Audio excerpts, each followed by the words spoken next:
Hello दोस्तों, अमित रानी take info में आप सभी का स्वागत है। जैसा कि आप सभी को पता है कि इनकम टैक्स का रिटर्न भरा जा रहा है और आप में से काफ़ी ऐसे लोग हैं जिनका टैक्स लायबिलिटी बन रहा है और वो अपना टीडीएस का चालान क्रिएट करना चाहते हैं, टीडीएस का पेमेंट करना चाहते हैं। तो आज की वीडियो में हम बात करेंगे कि आप खुद से ही अपना टीडीएस कैसे पेमेंट कर सकते हैं। पूरा A to Z प्रोसेस बताऊँगा। अगर आप मेरे चैनल पर नए हैं तो प्लीज़ चैनल को लाइक एंड सब्सक्राइब करना बिल्कुल ना भूलें। सबसे पहले आपको इनकम टैक्स के पोर्टल पे आ जाना है। इस वेबसाइट का लिंक मैं डिस्क्रिप्शन में दे दूंगा और आपको स्क्रीन पे भी दिख रहा होगा। यहाँ आने के बाद आपको लॉगिन वाले ऑप्शन पे क्लिक करना है। फिर आपको अपना यहाँ पैन नंबर डालकर और पासवर्ड डालकर लॉगिन कर लेना है। अगर आप पासवर्ड आपको नहीं जानते तो फॉरगेट पासवर्ड पे क्लिक करके पासवर्ड जनरेट कर सकते हैं। तो यहाँ पर मैंने अपना पैन नंबर और पासवर्ड डाल के लॉगिन कर लिया। मेरा पोर्टल सक्सेसफुली लॉगिन हो चुका है। देख सकते हैं कि यहाँ 24-25 का मेरा रिटर्न फाइलिंग का ऑप्शन दिया जा रहा है। बट अगर मेरा कोई टैक्स लायबिलिटी बनता है या फिर मुझे कोई टीडीएस पेमेंट करना है तो मैं टीडीएस कैसे पेमेंट करूँगा तो मैं इस वीडियो में बताऊँगा। यहाँ आपको ऊपर में देख सकते हैं ई फाइल का एक ऑप्शन दिख रहा होगा। ठीक है, इस ई फाइल वाले ऑप्शन पे जाएंगे और आपको यहाँ पर ई पे टैक्स एक ऑप्शन दिख रहा होगा। ई पे टैक्स, इस वाले ऑप्शन पे आपको जाना है।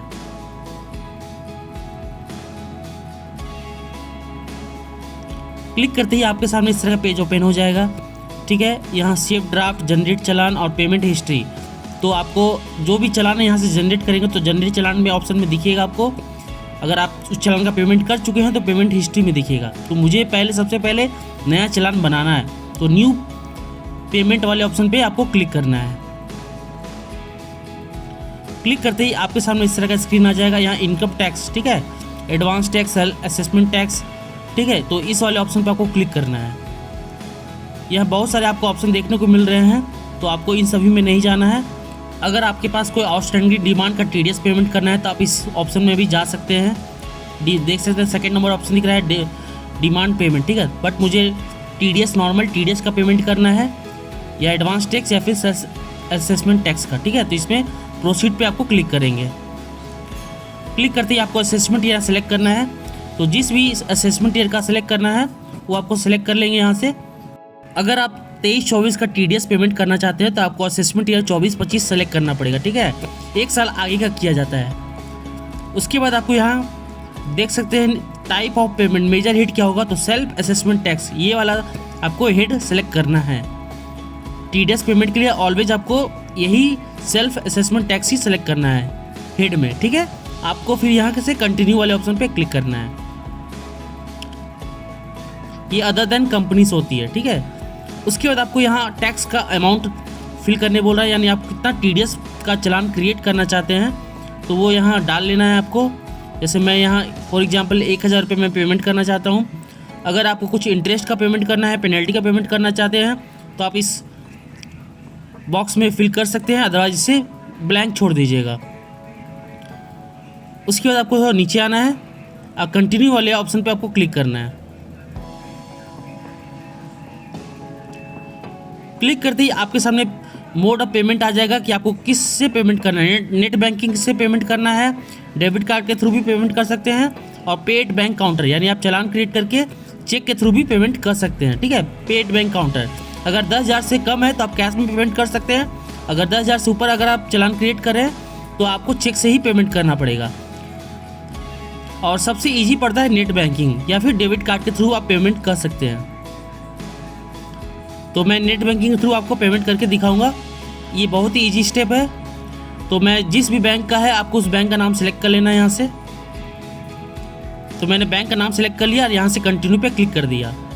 अब आपको प्रीव्यू दिया जाएगा कि आपने क्या क्या डिटेल भरा है। तो असेसमेंट ईयर क्या है, मेजर हेड क्या है, नेट बैंकिंग के थ्रू पेमेंट करना चाहते हैं, अमाउंट कितना है। अब आपको यहाँ से पे करना है, ठीक है। तो आपको पे नाउ पे क्लिक करना है। पे लेटर भी कर सकते हैं, यानी अभी आप पेमेंट नहीं करना चाहते तो पे लेटर पे क्लिक कर दे, बाद में आप उसे पे कर सकते हैं।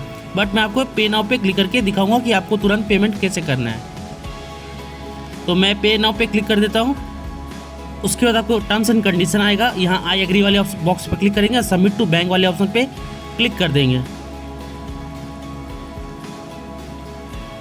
यहाँ क्लिक करते ही आप डायरेक्ट उस नेट बैंकिंग के साइट पे चले जाओगे। फिर आपको अपना यूजर आईडी और पासवर्ड डाल के लॉगिन कर लेना है और डायरेक्ट आपको अमाउंट दिखने लगेगा और ओटीपी के थ्रू आप डालकर पेमेंट कर दोगे, ठीक है।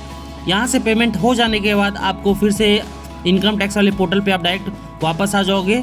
फिर से आपको ई पे टैक्स वाले ऑप्शन पे जाना है।